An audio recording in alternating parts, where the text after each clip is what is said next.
প্রকল্প 4 ভাববাদ, বাকলের আত্মগত ভাববাদ in bracket idealism, subjective idealism of Berkeley, পৃষ্ঠা 272, প্রথম অধ্যায় 1.1 ভূমিকা। দর্শনের মূল উদ্দেশ্যই হল জীবন ও জগৎ সম্পর্কে জ্ঞান লাভ করা। সুতরাং জ্ঞানের বিষয়টি দর্শন আলোচনার ক্ষেত্রে অত্যন্ত গুরুত্বপূর্ণ বলে বিবেচিত। জ্ঞান সম্পর্কিত বিস্তারিত আলোচনাকেই জ্ঞানবিদ্যা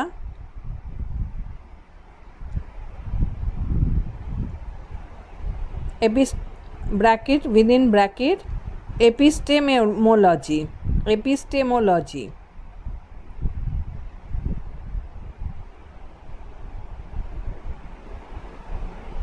এখানটা আবার পড়ছি। জ্ঞান সম্পর্কিত বিস্তারিত আলোচনাকেই জ্ঞানবিদ্যা বা এপিস্টেমোলজি রূপে অভিহিত করা হয়। জ্ঞানবিদ্যার আলোচনাটি আধুনিককালে তাই একটি অত্যন্ত গুরুত্বপূর্ণ আলোচনা রূপে গণ্য হয়। দর্শনতত্ত্বের ক্ষেত্রে এই জ্ঞানবিদ্যার একটি গুরুত্বপূর্ণ ভূমিকা লক্ষ্য করা যায়। জ্ঞানবিদ্যার জ্ঞানের উৎস নিয়ে যেমন আলোচনা করা হয়েছে, তেমনি তার প্রকৃতি নিয়েও আলোচনা করা হয়েছে। জ্ঞানের উৎসের পরিপ্রেক্ষিতে যেমন বিভিন্ন রকম জ্ঞানতাত্ত্বিক মতবাদ যথা বুদ্ধিবাদ, অভিজ্ঞতাবাদ, সংজ্ঞাবাদ এবং বিচারবাদ প্রভৃতির উল্লেখ করা যায়, তেমনি জ্ঞানের স্বরূপ বা প্রকৃতির পরিপ্রেক্ষিতে বস্তুবাদ রিয়েলিজম এবং ভাববাদ আইডিয়ালিজম নামক দুটি মতবাদের পরিচয় পাওয়া যায়। 1.2 প্রকল্প। আমাদের এই প্রকল্পে আমরা ভাববাদ সম্পর্কে আলোচনার মাধ্যমে এই মতবাদটি সম্পর্কে একটি স্বচ্ছ ধারণায় উপনীত হব। 1.3 প্রকল্পের গুরুত্ব। জ্ঞানের প্রকৃতি বা স্বরূপের পরিপ্রেক্ষিতে পাশ্চাত্য দর্শনে এই মতবাদটি পরিলক্ষিত হয়। বস্তুবাদ এবং ভাববাদ এই দুটি জ্ঞানতাত্ত্বিক মতবাদ আবার পরস্পর বিরোধী রূপেই গণ্য হয়, কারণ বস্তুবাদ জ্ঞানের প্রকৃতিকে যেভাবে উপস্থাপিত করে, ভাববাদ তার বিপরীত প্রকৃতিকেই প্রমাণ করে। আমরা তাই যদি এই দুটি মতবাদকেই বিস্তারিতভাবে আলোচনা করতে পারি, তাহলে আমরা জ্ঞানের প্রকৃতিগত একটি সঠিক সিদ্ধান্তে উপনীত হতে পারি। এখানেই প্রকল্পটির গুরুত্ব নিহিত।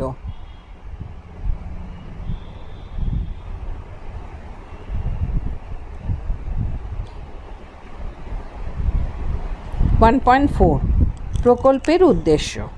প্রকল্পটির উদ্দেশ্য হল: 1.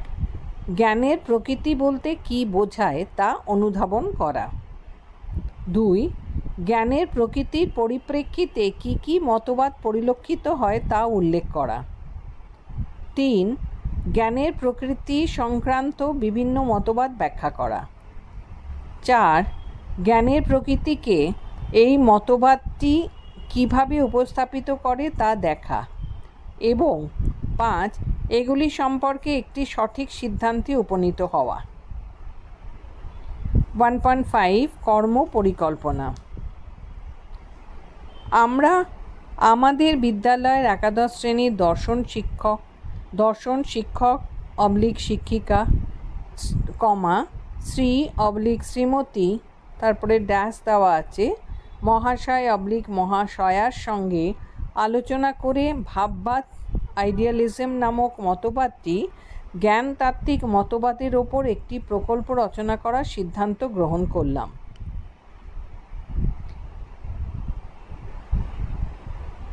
এরূপ সিদ্ধান্ত গ্রহণ করার পর প্রকল্পটির জন্য একটি উপযুক্ত কর্ম পরিকল্পনা নির্ধারণ করা হলো।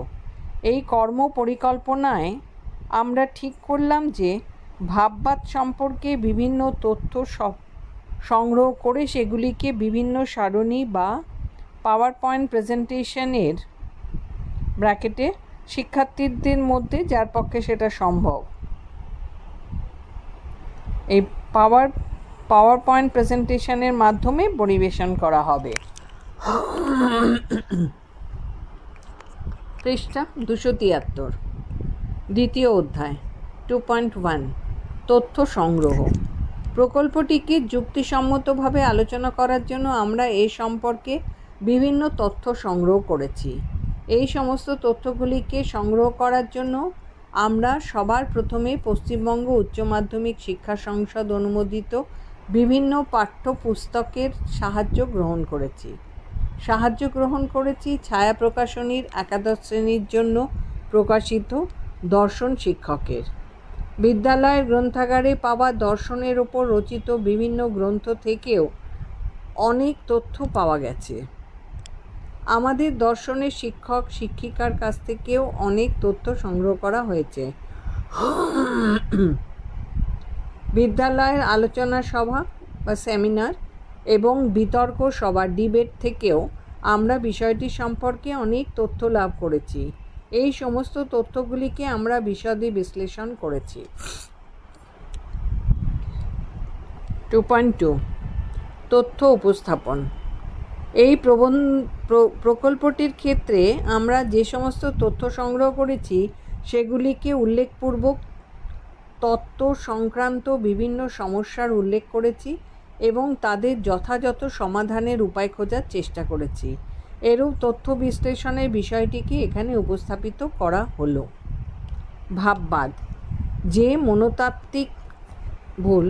যে জ্ঞানতাত্ত্বিক মতবাদ অনুসারে দাবি করা হয় যে জ্ঞাতাকে বাদ দিয়ে জ্ঞেয় বিষয় কখনোই থাকতে পারে না, অর্থাৎ জ্ঞেয় বিষয় জ্ঞাতার মনেরই ওপর নির্ভরশীল। জ্ঞানতাত্ত্বিক মতবাদকেই বলা হয় ভাববাদ বা আইডিয়ালিজম। ভাববাদের সমর্থক। এখানে একটি জর্জ বার্কলের ছবি দেওয়া আছে, লেখা আছে জর্জ বার্কলে ব্র্যাকেটে 1685 থেকে 1757। পাশে লেখা আছে প্রখ্যাত ব্রিটিশ দার্শনিক জর্জ বার্কলে ভাববাদের যে ধারার প্রবর্তন করেন পাশ্চাত্য দর্শনের ইতিহাসে তা আত্মগত ভাববাদ নামে পরিচিত। একজন ধর্মযাজক হিসেবে বার্কলে যুক্তির সাহায্যে ঈশ্বরবাদকেই প্রতিষ্ঠা করতে চেয়েছেন।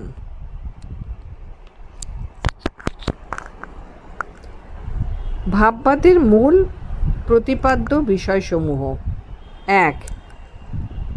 জ্ঞানের বিষয় তথা জ্ঞেয় বিষয়বস্তু কখনোই জ্ঞাতার মনোনিরপেক্ষভাবে থাকতে পারে না। 2. জ্ঞেয় বস্তুর কোনো স্বাধীন ও স্বতন্ত্র অস্তিত্ব নেই। 3. জ্ঞেয় বস্তুর কোনো বস্তুগত সত্যতা নেই, অর্থাৎ জ্ঞেয় বস্তুর শুধুমাত্র জ্ঞাতা ও মনের ধারণাগত সত্যতাই আছে। 4. ভাববাদ বস্তুবাদের বিপরীত বিষয়কেই সূচিত করে। 5. জ্ঞাতার সঙ্গে জ্ঞেয় বস্তুর সম্পর্ক কখনোই বাহ্যিক নয়, তা হলো আভ্যন্তরিক সম্পর্ক। ভাববাদের প্রকারভেদ। এখানে একটি ছকের সাহায্যে দেখানো হয়েছে। ওপরে লেখা আছে ভাববাদ, ওটাকে 4টে ভাগে ভাগ করা হয়েছে। প্রথমে হলো প্লেটোর ভাববাদ, তারপরে হলো বার্কলের আত্মগত ভাববাদ, কান্টের ভাববাদ এবং হেগেলের বস্তুগত ভাববাদ।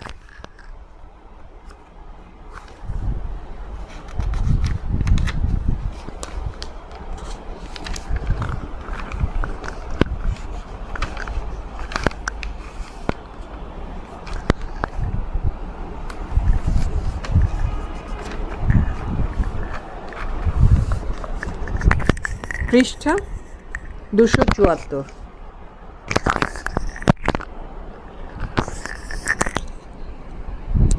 বার্কলের আত্মগত ভাববাদ অভিন্ন প্রত্যক্ষ নির্ভর।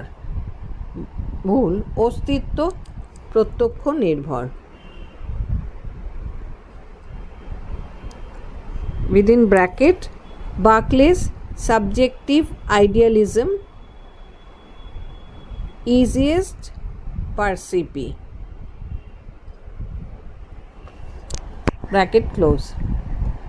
আত্মগত ভাববাদ বলতে বোঝায় জ্ঞাতার মন বা ভাব এবং তার ধারণা ছাড়া আর অন্য কোনো কিছুরই অস্তিত্ব নেই। আত্মগত ভাববাদের পরিপ্রেক্ষিতে বলা যায়, এক, কেবল মন ও তার ধারণা সত্য। বার্কলে বলেছেন যে শুধুমাত্র জ্ঞাতার মন এবং তার ধারণাসমূহই সত্য। সে কারণেই যা কিছু জ্ঞেয় বস্তুরূপে গণ্য তা জ্ঞাতার মনেরই প্রতিফলন মাত্র, বস্তুর কোনো স্বাধীন সত্তা নেই। দুই, বার্কলের আত্মগত ভাববাদের পটভূমি। দর্শনতত্ত্বের ক্ষেত্রে প্রখ্যাত ব্রিটিশ দার্শনিক জর্জ বার্কলের প্রবর্তিত ভাববাদকেই পাশ্চাত্য দর্শনের ইতিহাসে আত্মগত ভাববাদ ব্র্যাকেটে সাবজেক্টিভ আইডিয়ালিজম রূপে অভিহিত করা হয়। বার্কলের সময় জড়বাদ বা বিজ্ঞানের এতটাই উন্নতি পরিলক্ষিত হয় যে একজন ধর্মযাজক হিসেবে বার্কলে অত্যন্ত আতঙ্কিত হয়ে পড়েছিলেন। সে সময় সাধারণ মানুষ ভাববাদী মতবাদের পরিবর্তে জড়বাদ তথা বিজ্ঞানের দিকেই বেশি ঝুঁকে পড়েছিলেন। ফলে ঈশ্বরবাদের পরিবর্তে নিরীশ্বরবাদের প্রাধান্য লক্ষ্য করা যাচ্ছিল। সাধারণ মানুষের এই সর্বনাশা ঝোঁককে প্রতিহত করতেই বার্কলে তার বহুল প্রচারিত ভাববাদকে প্রতিষ্ঠা করেন। তিনি অকাট্য যুক্তির সাহায্যে ঈশ্বরবাদকেই প্রতিষ্ঠা করতে চেয়েছেন। আত্মগত ভাববাদের মূল বিষয়সমূহ।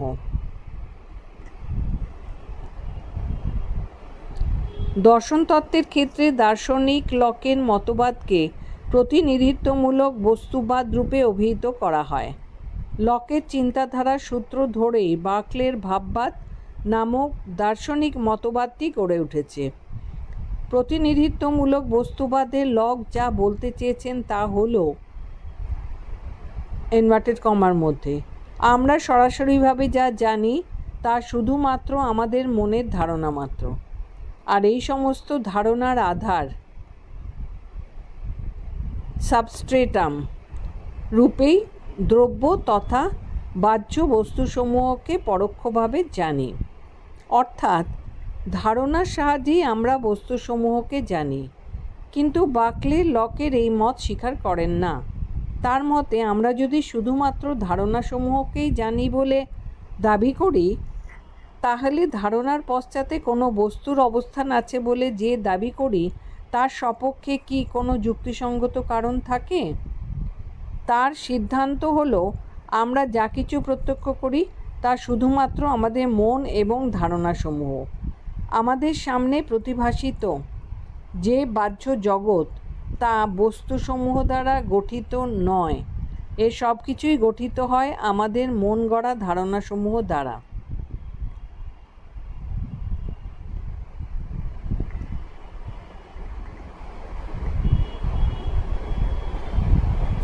বার্কলের মতে এই জগৎ তাই বাহ্য বস্তুর জগৎ নয়, তা হলো ধারণারই জগৎ।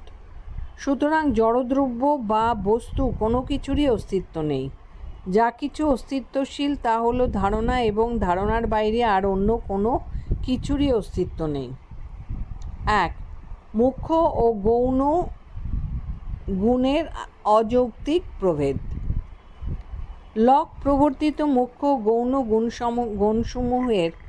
গুণসমূহের মধ্যে পার্থক্যীকরণকে অস্বীকার করেছেন বার্কলে। লক মনে করেন যে মুখ্য গুণগুলি হলো বস্তুগত এবং এগুলির আধার হিসেবে জড় দ্রব্য সমূহের অস্তিত্ব অবশ্যই স্বীকার্য। অপরদিকে গৌণ গুণগুলি হলো দ্রষ্টার মনোগত। এগুলি দ্রষ্টার মনের ব্যক্তিগত আরোপ ছাড়া আর কিছুই নয়।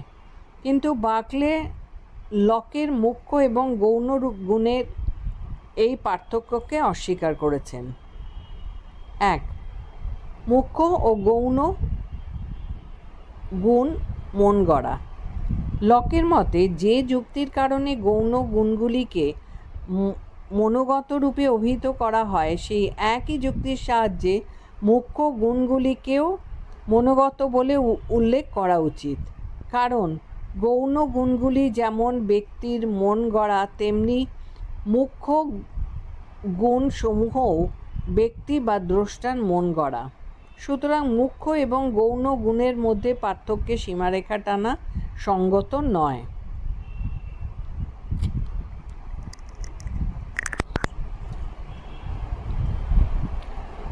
2 সাবডিভিশন 2 মুখ্য ও গৌণ খুব ব্যক্তি সাপেক্ষ। দার্শনিক লক মুখ্য গুণসমূহকে বস্তু সাপেক্ষ এবং গৌণ গুণসমূহকে ব্যক্তি সাপেক্ষ রূপে উল্লেখ করেছেন, কিন্তু বাকলে যেহেতু এই উভয় প্রকার গুণের পার্থক্যকে স্বীকার করেন না এবং যেহেতু সমস্ত প্রকার গুণকেই মনোগত রূপে উল্লেখ করেন, সে কারণে এই দাবি করা সঙ্গত যে সমগ্র জগৎ ব্যক্তি মনের ধারণা প্রকাশ ছাড়া আর কিছুই নয়। 2 অস্তিত্ব প্রত্যক্ষ নির্ভর। লক স্বীকার করেছেন যে কোনো বস্তু সম্পর্কে আমরা যখন জ্ঞান লাভ করার চেষ্টা করি তখন ইন্দ্রিয় সংবেদনের মাধ্যমে বস্তুটিকে পাই না। এক্ষেত্রে যা পাই তা হলো বস্তুর প্রতিচ্ছবি। বস্তুর এই প্রতিচ্ছবিকেই তিনি ধারণা নামে অভিহিত করেছেন। তিনি আরও স্বীকার করেছেন যে এই ধারণাই হলো বস্তুর অনুরূপ। কিন্তু বাকলে বলেন যে ধারণা যে বস্তুর অনুরূপ তা কিভাবে বোঝা যাবে? একমাত্র আমাদের মনই তা বিচার করতে পারে। সেক্ষেত্রে ধারণাগুলির অবস্থান আমাদের মনেরই ওপর নির্ভরশীল হয়ে পড়ে। বাকলে তাই সিদ্ধান্তগতভাবে স্বীকার করেন যে জ্ঞাতা মন এবং তার মনের ধারণা ছাড়া আর কোনো কিছুরই অস্তিত্ব নেই। এভাবে বাকলে জড় দ্রব্যের ব্যক্তিত্বকে অস্বীকার করে এবং জ্ঞাতার মন ও তার ধারণাকে স্বীকার করে তার নিজের বিখ্যাত তত্ত্বে উপনীত হয়েছেন। তার এই তত্ত্বটি হল অস্তিত্ব প্রত্যক্ষ নির্ভর।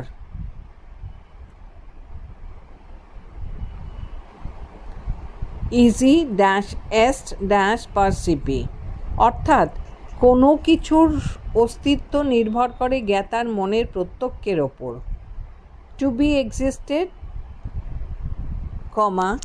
Two be perceived. বাকলে বলেছেন যে জড়বস্তুর স্বাধীন কোনো অস্তিত্ব নেই, মনের ওপরই তার অস্তিত্ব নির্ভর করে। মনের সঙ্গে সম্পর্কবিহীন হয়ে কোনো বস্তুই অস্তিত্বশীল থাকতে পারে না। সুতরাং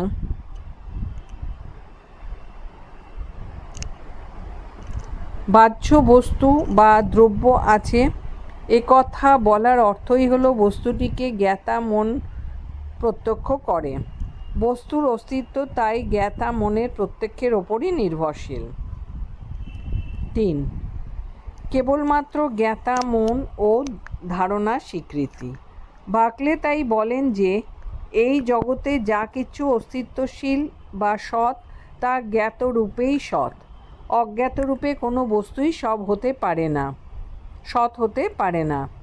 ধারণার জগৎকে তাই জ্ঞাতার মানসিক জগৎ রূপে অভিহিত করা হয়। এভাবেই বাকলে সমগ্র বাহ্য জগৎকে একটি ধারণার জগতে পরিবর্তিত করেন। ফলে ধারণার জগৎকে স্বীকারের সঙ্গে সঙ্গে জ্ঞাতার মনের অস্তিত্বকেও স্বীকার করে নিতে হয়। সুতরাং বলা যেতে পারে যে বাকলে তার তত্ত্বের মাধ্যমে দুটি বিষয়ের অস্তিত্বকে স্বীকার করে নিয়েছেন। এদের মধ্যে একটি হলো জ্ঞাতা মন, আরেকটি হলো তার ধারণাসমূহ।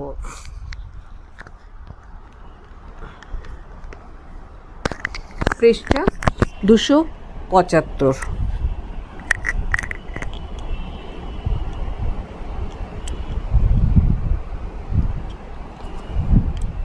বাকলের ভাববাদে ঈশ্বরের ভূমিকা। বাকলে ছিলেন মূলত একজন বিশপ বা ধর্মযাজক। ঈশ্বরবাদের সপক্ষে প্রচার করা তার পক্ষে অত্যন্ত স্বাভাবিক ঘটনা। এই জন্য তিনি খুব স্বাভাবিকভাবেই তার মতবাদে ঈশ্বরের প্রসঙ্গটিকে টেনে এনেছেন। এক, অহং সর্বস্ববাদের মুক্তিদাতা রূপে ঈশ্বর। বাকলে তার ভাববাদে পরিপ্রেক্ষিতে যে অস্তিত্ব প্রত্যক্ষ নির্ভর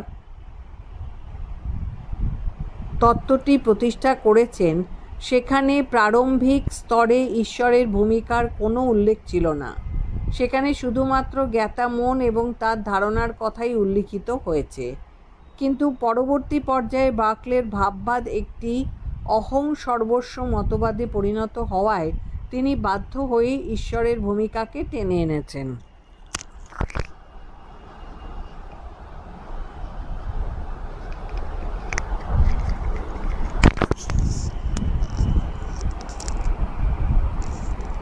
দুই, সংকীর্ণ প্রত্যক্ষের অতিক্রমকারী রূপে ঈশ্বর। বাকলের ভাববাদের মূল ভিত্তি হল অস্তিত্ব প্রত্যক্ষ নির্ভর। কিন্তু এই মতবাদটিকে গ্রহণ করে নিলে আমাদের প্রাত্যহিক জীবনে কিছু অসুবিধার সৃষ্টি হয়। উদাহরণস্বরূপ বলা যায় যে বাহ্য দ্রব্যের অস্তিত্ব আমাদের মনের ধারণার ওপর যদি নির্ভরশীল হয়, তাহলে স্বীকার করে নিতে হয় যে জ্ঞাতা মন থেকে একটি ধারণা অন্তর্হিত হলে ধারণার অনুরূপ সেই বাহ্য দ্রব্যটিও অন্তর্হিত হয়ে পড়ে। এইভাবেই প্রমাণ করা যায় যে আমি কোনো একটি কলমকে যতক্ষণ প্রত্যক্ষ করছি ততক্ষণই তার অস্তিত্ব থাকে। যখন আমি তার দিক থেকে দৃষ্টি ফিরিয়ে নিই, তখনই আর তার অস্তিত্ব থাকে না। অর্থাৎ একটু আগে যার সত্তা আছে বলে দাবি করলাম, একটু পরেই তার কোনো সত্তা নেই বলে দাবি করছি। এর স্বাভাবিক ফলশ্রুতি হিসেবে জগতের সমস্ত বস্তুই এইভাবে ক্ষণস্থায়ী রূপে চিহ্নিত হবে। এক্ষেত্রে তাই আমাদের জ্ঞানের ধারাবাহিকতাকে ব্যাখ্যা করা যায় না।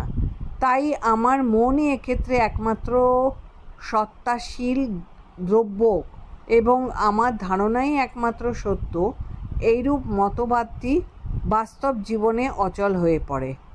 ফলে বাকলের ভাববাদ একটি বহু নিন্দিত অহং সর্বস্ববাদে সলিপসিজম পর্যবেসিত হয়। বাকলে তার মতবাদকে এরূপ এক অসহনীয় অবস্থা থেকে মুক্ত করার প্রয়াসেই ঈশ্বরের প্রসঙ্গটি উত্থাপন করেছেন।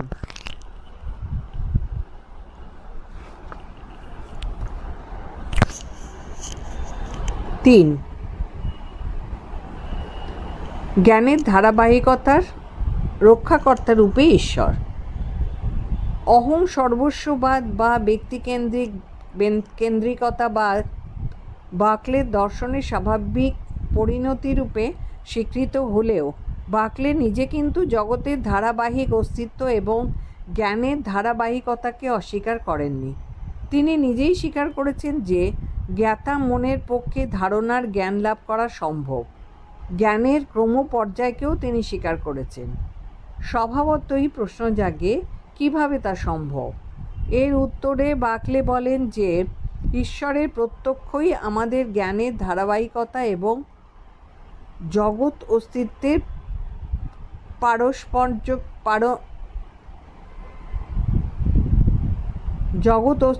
পারম্পর্যকে প্রমাণ করে।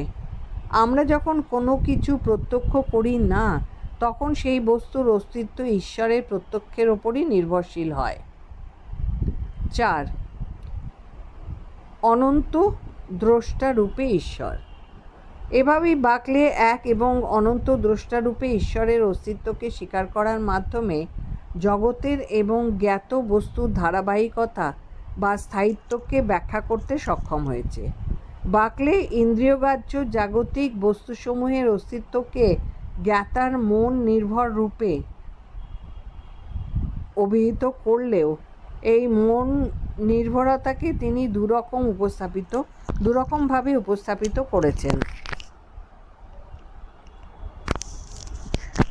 1, বস্তুর অস্তিত্ব ব্যক্তি মনের ওপর নির্ভরশীল, এবং 2, বস্তুর অস্তিত্ব ঐশ্বরিক মনের ওপর নির্ভরশীল।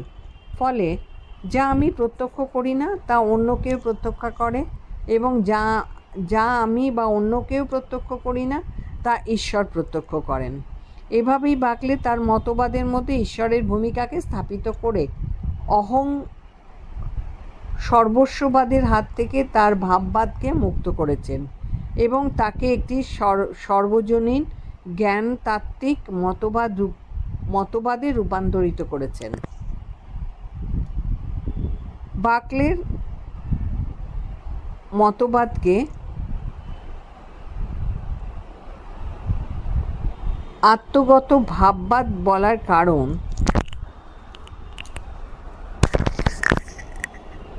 পাশ্চাত্য দর্শনের ইতিহাসে বাকলে ভাববাদকে আত্মগত ভাববাদ রূপেই অভিহিত করা হয়, কখনোই বস্তুগত ভাববাদ রূপে নয়। কারণ বাকলে হলেন একজন অভিজ্ঞতাবাদী দার্শনিক এবং সে কারণেই তিনি ইন্দ্রিয় অভিজ্ঞতাকেই সমস্ত জ্ঞানের উৎস বলে স্বীকার করেছেন। ইন্দ্রিয় অভিজ্ঞতা ছাড়া আর অন্য কোনোভাবেই জ্ঞান পাওয়া যায় না। জ্ঞেয় বস্তুর অস্তিত্ব তাই আমাদের ইন্দ্রিয় সংবেদন তথা প্রত্যক্ষের ওপর নির্ভরশীল। এভাবেই তিনি তার অস্তিত্ব প্রত্যক্ষ নির্ভর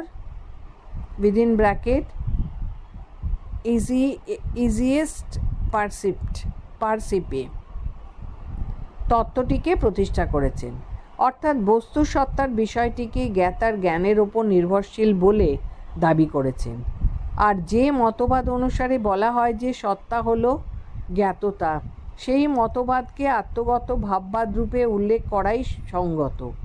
বাকলের আত্মগত ভাববাদের মূল কথা হলো জড় জগতের মনোনিরপেক্ষ কোনো সত্তা নেই। এই জড় জগৎ হলো জ্ঞাতার মনের ধারণার সমষ্টি মাত্র। জড় বস্তু এবং বস্তু ধর্ম জ্ঞাতার মনেরই ধারণা মাত্র। সে কারণেই বাকলের আত্মগত ভাববাদকে মানসবাদ মেন্টালিজম রূপে উল্লেখ করা হয়।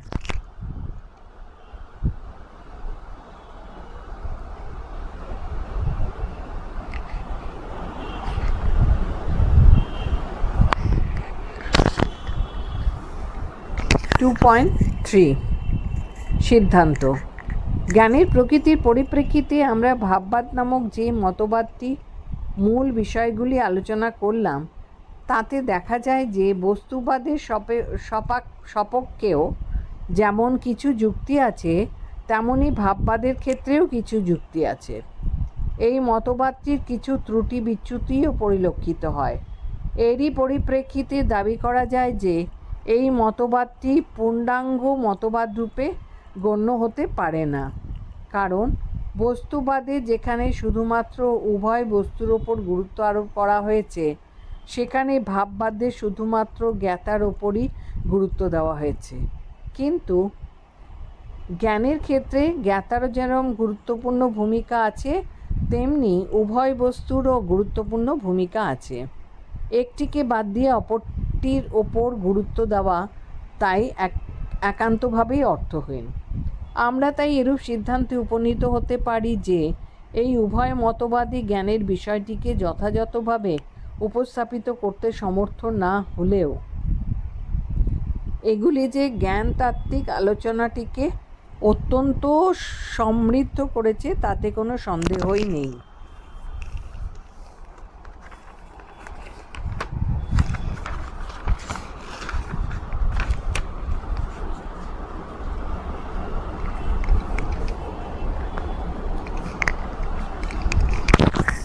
পৃষ্ঠা 276, তৃতীয় অধ্যায়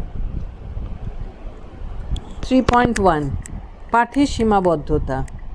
প্রকল্পটি রচনা করার ক্ষেত্রে যথেষ্টভাবে মনোনিবেশ করা হলেও এক্ষেত্রে কিছু সীমাবদ্ধতা পরিলক্ষিত হয়েছে। প্রথমেই উল্লেখ করা যায় যে বিদ্যালয়ের পাঠ্যসূচিতে অন্যান্য অনেক বিষয় যুক্ত হয়েছে। সেই সময় বিষয়গুলিকে অধ্যয়ন করার জন্য অনেক সময় ব্যয়িত হয়েছে। এর ফলে প্রকল্পটির কাজে সময়ে সময়ে বাধা পাওয়া গেছে। আবার দর্শনের বিষয়টি আমাদের পাঠ্যসূচিতে প্রথম অন্তর্ভুক্ত হওয়ায় এ সম্পর্কে আমাদের বিস্তারিত জ্ঞানের সীমাবদ্ধতা থেকেই গেছে। তা সত্ত্বেও প্রকল্পটির কাজ আমরা সুষ্ঠুভাবে সম্পন্ন করেছি। 3.2 কৃতজ্ঞতা স্বীকার। প্রকল্পটি রচনা করার ক্ষেত্রে আন্তরিক ও কার্যকরী সাহায্য পাওয়া গেছে আমাদের বিদ্যালয়ের দর্শন শিক্ষক শিক্ষিকা শ্রী/শ্রীমতী তারপরে মহাশয় মহাশয়ার কাছ থেকে। এছাড়াও আমাদের বিদ্যালয়ে যে আলোচনা সভা অনুষ্ঠিত হয়েছিল সেই আলোচনা সভায় প্রধান বক্তা রূপে উপস্থিত ছিলেন ডক্টর, তারপরে লেখা তারপর দেওয়া আছে। তার সঙ্গে আলোচনায় আমি অনেক সাহায্য পেয়েছি। বিদ্যালয়ের গ্রন্থাগারিক অন্যান্য শিক্ষক শিক্ষিকার কাছ থেকেও বহু প্রেরণামূলক সাহায্য পাওয়া গেছে। আমার সহপাঠীদের কাছ থেকেও অনেক সাহায্য ও প্রেরণা লাভ করেছি। এদের সকলকেই জানাই আন্তরিক কৃতজ্ঞতা। ডান দিকে লেখা আছে, দাগ দিয়ে নিচে লেখা ছাত্র ছাত্রীর স্বাক্ষর, আর বাঁ দিকে লেখা আছে শিক্ষক শিক্ষিকার স্বাক্ষর।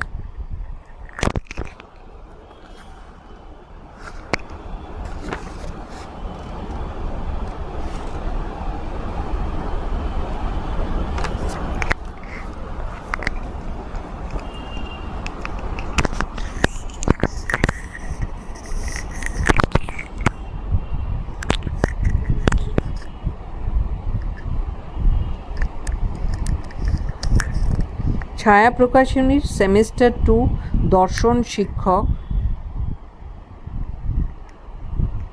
বইটি পড়া এখানেই শেষ হলো।